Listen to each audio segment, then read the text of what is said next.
Hey, this is Danielle over at DIYDanielle.com, and I wanted to take a moment to show you the guest room and craft room that I had set up before we moved. This is what I set up for our old house when we were trying to stage it to sell, and I moved in a twin bed for a guest to create it as a guest room as well as a craft room. The twin bed had a trundle bed underneath it that we could use for guests as well.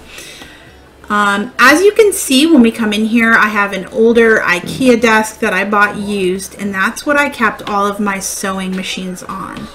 I had those square bookshelves that everyone likes. I use them for bins to hide different craft items like hook and loop and elastic and all that other stuff I usually kept, you know, inside a little box. All of my fabric was wrapped up around comic boards and placed on shelves, excepting the stuff that I had placed in storage to declutter the room.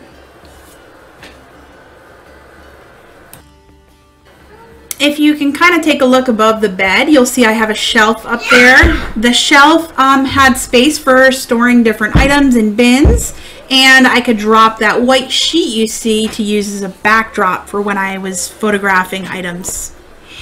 Alright, here's a different view. That door right there goes to the hallway, and you can see the shelf again. You can see I have a pegboard over there to hang out different sewing supplies. I have a small area for ironing that's on top of some IKEA shelves. And I have my a lot of fabric stored inside there, as well as some cutting mats that are stored between the bins. Over here on the right, it's a little blown out in the video, but you can see there's a door there that goes to a closet. It's a kind of a weird shaped walk-in closet. I use that to store extra fabric and other items I wanted out of the way. In the windowsill, there were 3 windows here, and again, I'm sorry it's so bright, it's hard to see, but there's 3 big windows, and it was a great space to add some plants because they grew really well in that window with all the sunlight coming in. So as you can see, this space worked really well for us, and we did sell our house pretty quick after this, and I had to pack everything up.